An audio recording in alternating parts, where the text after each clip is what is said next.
Plant growth generally is indeterminate.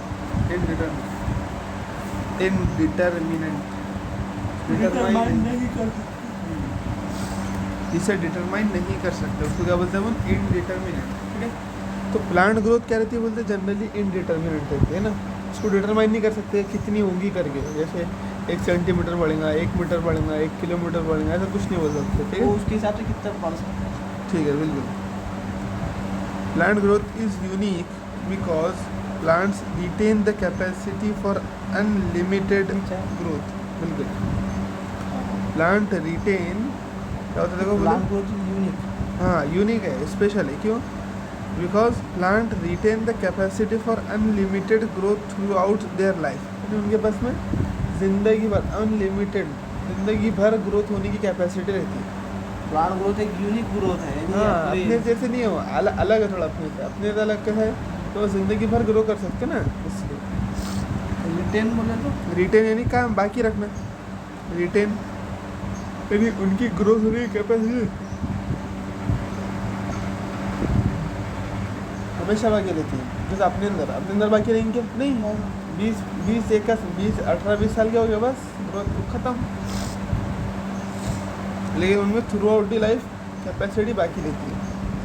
This ability of the plants due to the presence of meristems at certain locations in their body. ये किस वजह से हो रहा? ये meristem जब हर जगह है उसको। हाँ, मेरिस्टम की मौजूदगी की वजह से ऐसा होता है। ठीक है, the cells of such meristems have the capacity to divide. तो मेरिस्टम के सेल के पास क्या रहती है? कैपेसिटी रहती है डिवाइड करने की।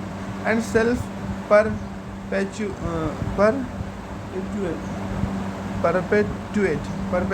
देखेंगे इसको कायम। बिल्कुल, परपेचुएट बोले तो हाँ, बिल्कुल मुस्तकिल। तो यानी मुस्तकिल रहने की, तो एक तो डिवाइड भी करेंगे साथ साथ और मुस्तकिल रहेंगे भी वो। ठीक है ना? मतलब मर नहीं जाएंगे, ये नहीं होंगे वैसा, हाँ, ना कायम रहेंगे। कायम रहेंगे, बाकी रहेंगे। एंड सेल्फ परपेचुएट, तो सेल्फ परपेचुएट तो खुद ही क्या रहेंगे? कायम रहेंगे। खुद को कायम रखने की प्रॉपर्टी उनके पास। The product however soon loses the capacity. देखो, मेरिस्टम के पास में तो ये कैपेसिटी हमेशा रहेगी कि वो रेप्लिकेट भी करेंगे, सेल्स बनाएंगे भी, और हमेशा कायम भी रहेंगे, बाकी भी रहेंगे। लेकिन जो प्रोडक्ट है उसके पास में कैपेसिटी नहीं रहेंगी, वो जल्द ही ये कैपेसिटी खो देंगे। यानी उन्होंने जो सेल बनाए, प्राइमरी टिश्यू जिसको बोलते हैं, उसके पास में ये एबिलिटी नहीं रहेगी।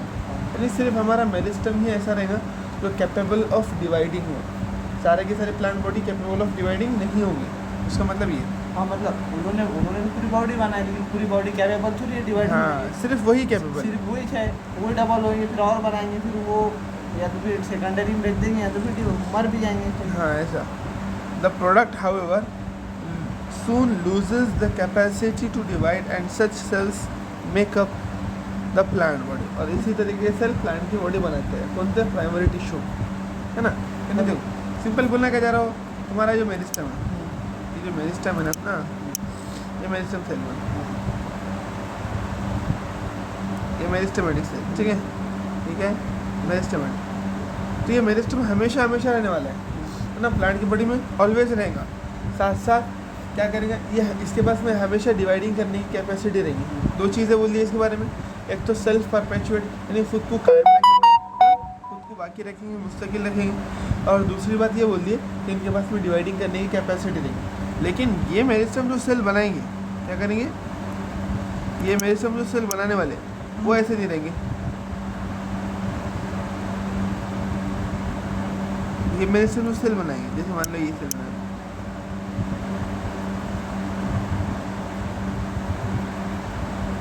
ये सेल, अब ये सेल पूरी प्लांट बॉडी बना रहा है। ठीक है, लेकिन इनके पास नहीं डिवाइडिंग करने की कैपेसिटी है, नहीं खुद को कायम रखने की, मर भी सकते हैं।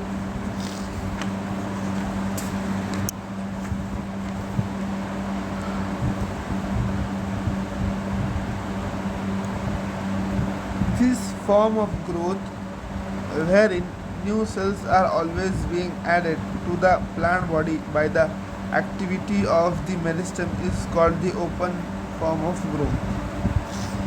इस तरह की क्या बोलते हैं ओपन फॉर्म, यानी हमेशा ग्रोथ होने वाली है हमारी।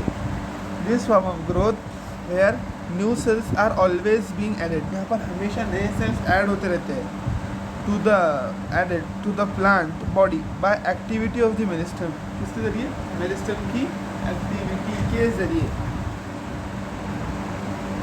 Is called the open form of growth. तो इस तरह की ग्रोथ क्या बोलते हैं, open form of growth.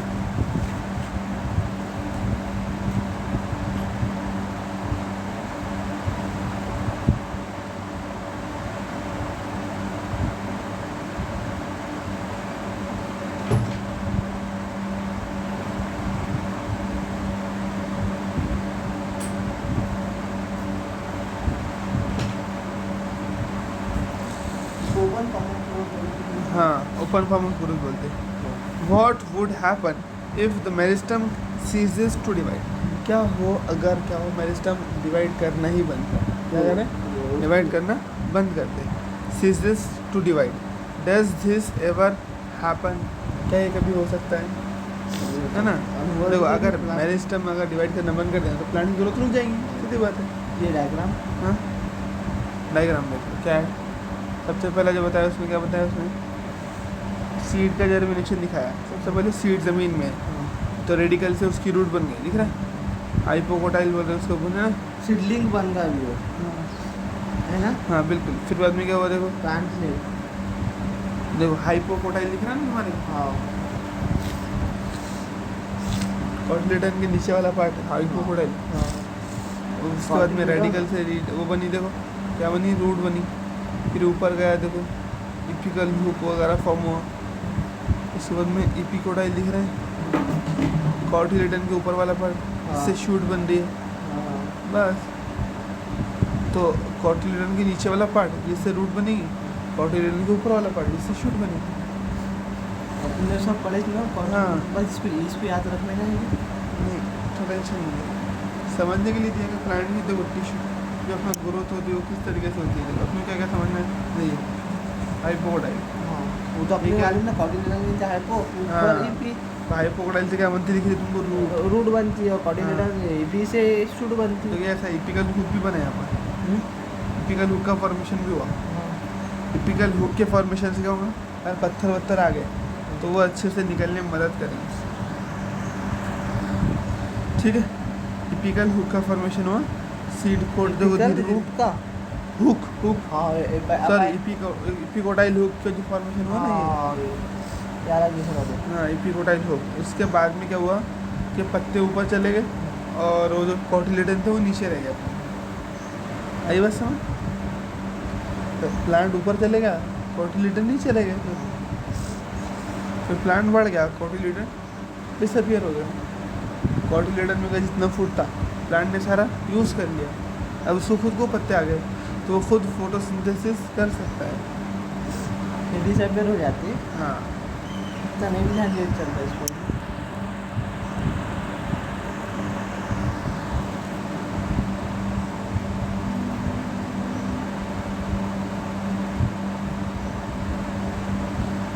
in earlier classes, पुरानी classes में you have studied about the root apical meristem and shoot apical meristem के बारे में भी पढ़े अभी। root apical meristem के बारे में भी पढ़े और shoot apical meristem के बारे में भी पढ़े। You know that, तुम जानते हो, they are क्या रहते surrounded by responsible, they are responsible for the primary growth of the plant, है ना। अभी अपन पढ़ कर हैं कि एपिकल मेरिस्टम, रूट एपिकल या शूट एपिकल, दोनों में से कुछ भी हो तो काय के लिए ज़रूरत है, प्राइमरी, हाँ प्राइमरी बॉडी बनाने के लिए, प्लांट बॉडी बनाने के लिए, and principally contributes to the elongation of the plant. और जनरली देखो एपिकल मेरिस्टम को होता क्या, जनरल इलोंगेशन यानी लंबता है प्लांट, चौड़ा नहीं होता। चौड़ा किससे होता है, सेकेंडरी ग्रोथ, है ना, वस्कुलर कैम्बियम से। लेकिन जो लंबता साइज में, हाइट में, वो किस वजह से, एपिकल मेरिस्टम की वजह से।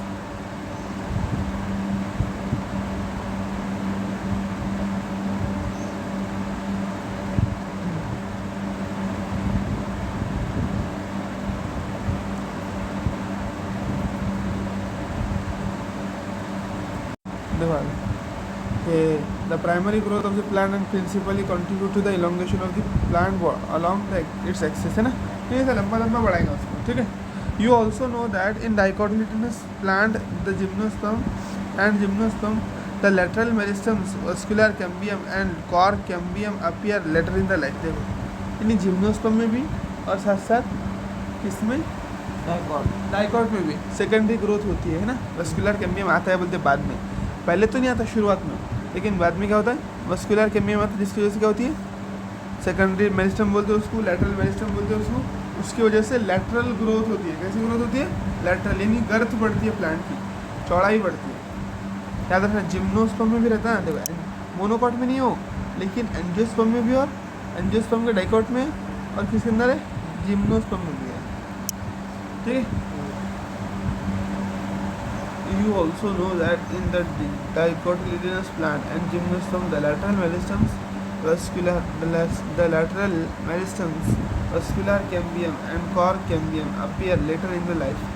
These are the meristems that causes the increase in girth of the plant of the organs in which they are active. ये क्या करेंगे? गर्थ बढ़ाएंगे, चौड़ाई बढ़ाएंगे ना.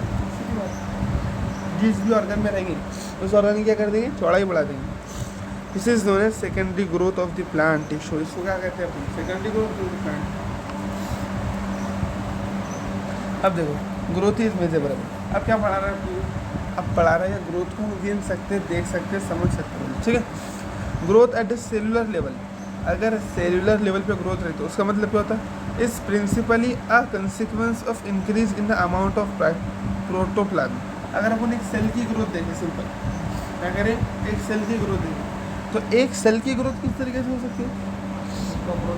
हाँ, उसका प्रोटोप्लाज्म इंक्रीज होगा.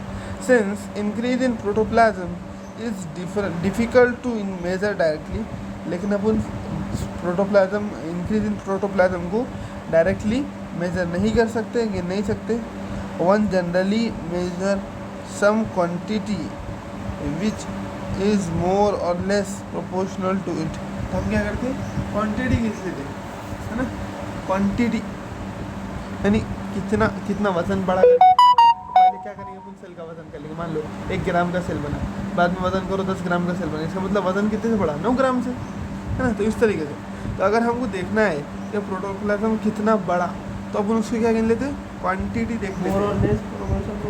हाँ, मोर or less proportional. Since increase in protoplasm is difficult to measure, difficulty one generally मतलब ये बोलना डिफिकल्ट है. हाँ, which is more or less proportional to it. तो क्या रहेगा? इसके प्रोपोर्शनल रहेगा. यानी जैसा मास बढ़ा तो मास ही ग्रोथ बताएंगे ना. वजन जितना बड़ा होगा इसका मतलब उतनी ग्रोथ होगी उसके अंदर.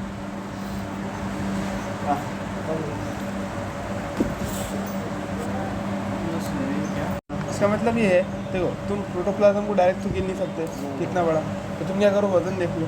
वजन देख लिए तो तुमको समझ में आ ही जाएगा कि कितना बड़ा करके प्रोपोर्शनल है, ठीक है.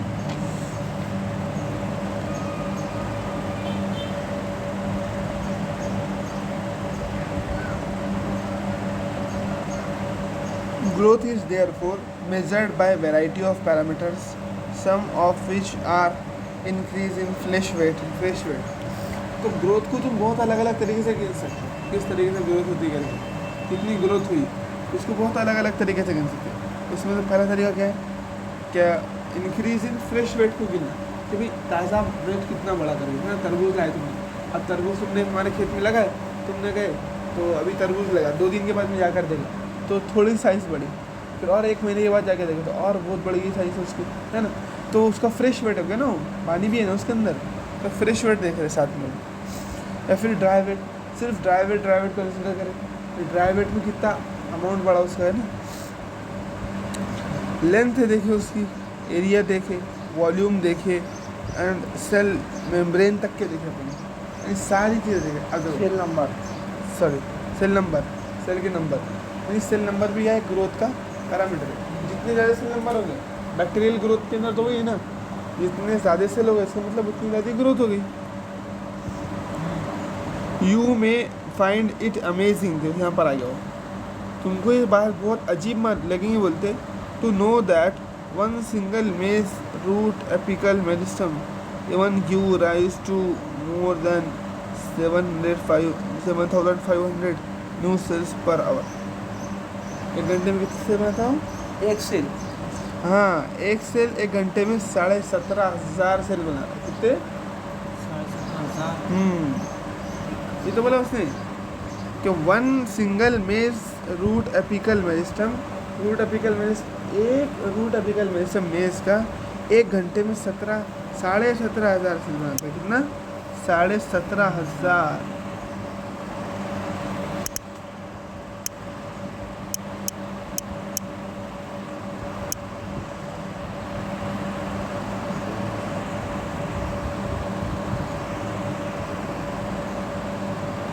याद रखिएगा। हाँ, can give rise to more than 77,500 cell new cell per hour, ठीक है। Whereas cells in the watermelon, जबकि वाटरमेलन की जो सेल रहती है, किसकी? वाटरमेलन की, may increase in size by up to, कब तक कहाँ तक की बढ़ सकता है? देखो 3.5 लाख टाइम्स बढ़ सकता है। ये नहीं देखो, जैसे ये अपन ने उसका वाटरमेलन का सेल बनाया, ये ऐसा वाटरमेलन का सेल बना, ये दुगना हो गया साइज में, ये दुगना हो गया उसके बाद, ये 3 गुना हो गया, ये 4 गुना हो गया। मतलब वही डिवाइड हो गई। डिवाइड नहीं हो रहा, डिवाइड नहीं हो रहा, पूरा एक्सेल एक ही सेल। पूरा एक्सेल है। फिर क्या हुआ?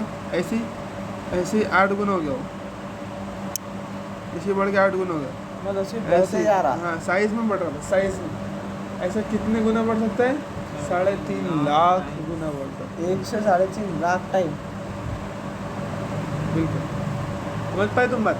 इतनी ग्रोथ कितनी होती है बता रहा हूँ, कितनी ज़्यादा ग्रोथ होती है वो समझा रहा हूँ। कभी कभी क्या होता है कि नंबर बढ़ते हैं, जैसे मेज़ के अंदर क्या हो रहा है, 1 घंटे के अंदर 17,500 सेल होगी उसमें, और इसमें क्या हो रहा है? सेल बढ़ रही। क्या हो रहा है? हाँ, साइज में बढ़ रहा है ना, यहाँ पर जो बढ़ रहा है उसको ग्रोथ हो रही है, वो साइज में हो रही है। चलिए, अपन ने देख लिए जो अपना तरबूज का जो सेल है, तो अपने को दिखता भी ना, उसके अंदर कितनी बढ़ती साइज, उसकी बहुत बड़ा, पहले छोटा रहा तरबूज, बाद में कितना बड़ा होता। कभी तुमने देखे थे एक ही सेल रहता है। वो पूरे ट्रक के अंदर एक तरबूज ले जा रहे थे, वो मैंने सुन लिया, मीम्स था दीदी। ऐसे ही था क्या वो? अरे यहाँ वाले वो एक पैकेट ही था, लेकिन एक्चुअल में उसकी साइज इतनी तो नहीं होती, लेकिन बड़ी होती है ना। फ्रूट में तो सबसे बड़ी साइज होती है ना उसकी।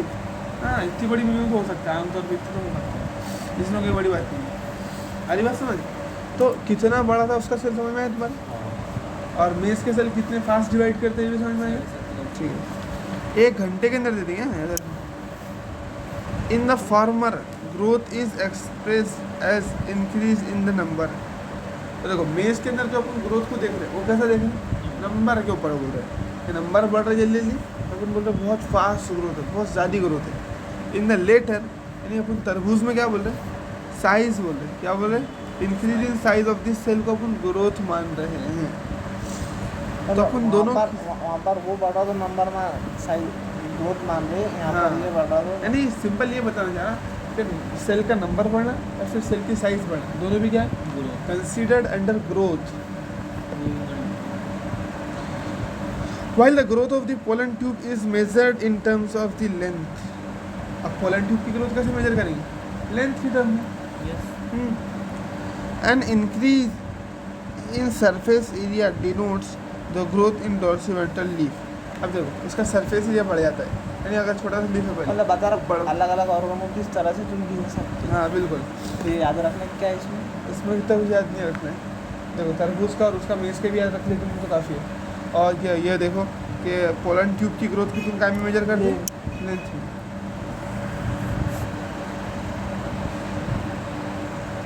और ये surface area of the denotes the growth in the dorsiventral leaf.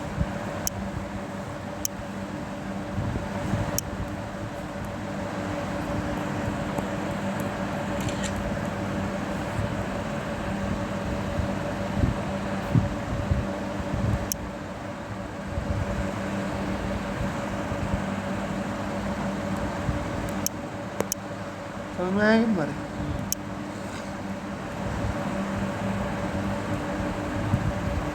अब देखो फेजेस ऑफ ग्रोथ, ग्रोथ के अंदर कौन से फेजेस है देखो यहाँ पर दिखाया भी उसने, ऐसा मेजर करते बंदे को। अब उन क्या करते, इस पोलन ट्यूब के ऊपर 2-3 लाइन मार देते, देखो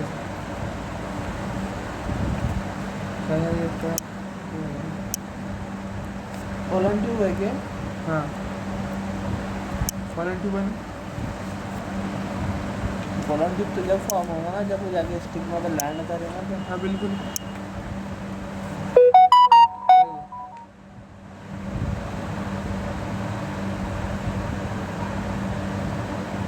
ये जो भी होगा पोलन ट्यूब, नहीं तो फिर वो होगा रूट होगा, जो भी होगा है ना XYZ। अपन देखो उसमें ग्रोथ कैसे देख रहे हैं, अपन क्या कर रहे हैं, इस पे लेंथ ऐसे लाइन मार दे रहे हैं इसके ऊपर।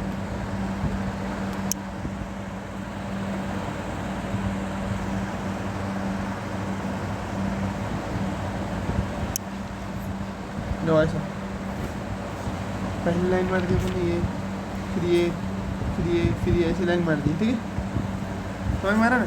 क्या कर रहे हैं, इस पर ऐसे लाइंस मार दे रहे हैं, क्या कर रहे हैं, पहले स्टार्टिंग में लाइन मार दे, इसकी ग्रोथ होगी नहीं चेक करना है अपने, 1 2 3 4 5 ऐसा लाइन मार दी।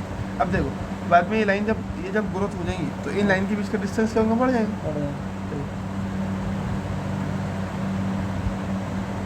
बढ़ा कि नहीं बढ़ा डिस्टेंस, डिस्टेंस बढ़ गया, इसका मतलब क्या हुई बोलो, ग्रोथ हुई।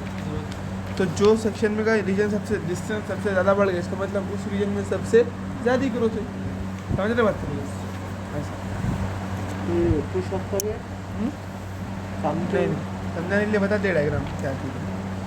ग्रोथ फेजेस ऑफ ग्रोथ, क्योंकि ग्रोथ की फेज कौन से जैसे अपने आता है ना, जवानी बुढ़ापा ये सारी चीज़ें, तो उस तरीके से the period of growth is generally divided into 3 phases namely meristematic, elongation and maturation.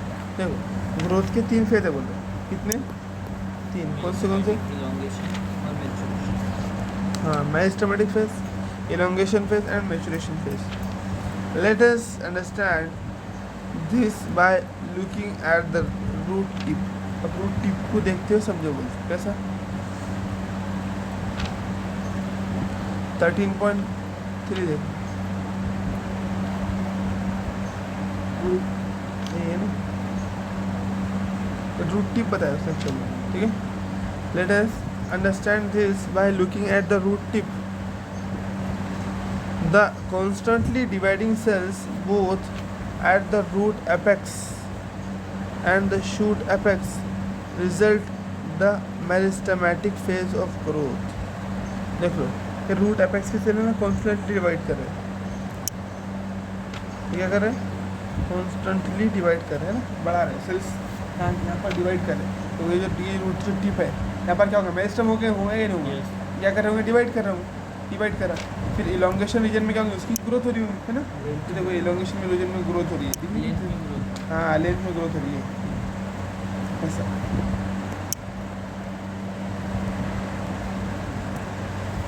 The cells in this region are rich in, देखो तो समझा रहा है अपने को, यानी 3 रीजन समझा रहा है मेनली अपने को, कौन से सबसे पहला मेरिस्टेमेटिक रीजन, फिर इलोंगेशन, ये अपने पढ़े कि नहीं पढ़े, रूट के 3 रीजन है ना, पढ़े ना, मेरिस्टेमेटिक, इलोंगेशन और कौन सा है, मैच्योरेशन जोन। तो देखो जो cell in the are rich in protoplasm, जो मेरिस्टेमेटिक रीजन के सेल बोलते हैं वो क्या रहते, रिच इन क्या रहते, protoplasm, possess large conspicuous nucleus रहता है उनके पास, their walls are primary in nature, thin and cellulosic with abundant plasmodesmatal connections. ये सारी चीज़ें अपनी पढ़ी हुई, कहाँ पर पढ़े अपनी और पढ़ेगी। चलो आगे बात समझ कि जो अपने कौन से सेल रहते, मेरिस्टेमेटिक रीजन के सेल रहते, उनके पास में क्या रहता, बहुत ज़्यादा क्या रहता, डेंस प्रोटोप्लाज्म रहता, लार्ज कॉन्स्पिक्यूअस न्यूक्लियस, बड़ा सा न्यूक्लियस रहता है, क्योंकि उनको डिवाइड करना है ना बहुत सारा। उसके बाद में प्राइमरी वॉल रहती है, क्योंकि उनको डिवाइड करना है, तो इसलिए ज़्यादा सेकेंडरी वॉल हार्ड वॉल नहीं रख सकते हो, तो हाँ प्राइमरी वॉल रहती है नेचर, थिन सेल वॉल, बिल्कुल the cell walls are primary nature, thin and cellulosic, पतली सी रहेंगी और कैसी रहेंगी, सेलुलोजिक, ताकि आसानी से डिवाइड हो जाए, विथ अबंडेंट प्लाज्मोडेस्मेटल कनेक्शंस, और बहुत सारे क्या रहेंगे, प्लाज्मोडेस्मेटल कनेक्शंस रहेंगे, ये क्या रहेंगे, बहुत सारे प्लाज्मोडेस्मेटल कनेक्शन, थिन वॉल या ऐसे रहते हैं, प्लाज्मोडेस्मेटल कनेक्शन बहुत ज़्यादा रहेंगे उनके बीच में। एक मिनट का एक नंबर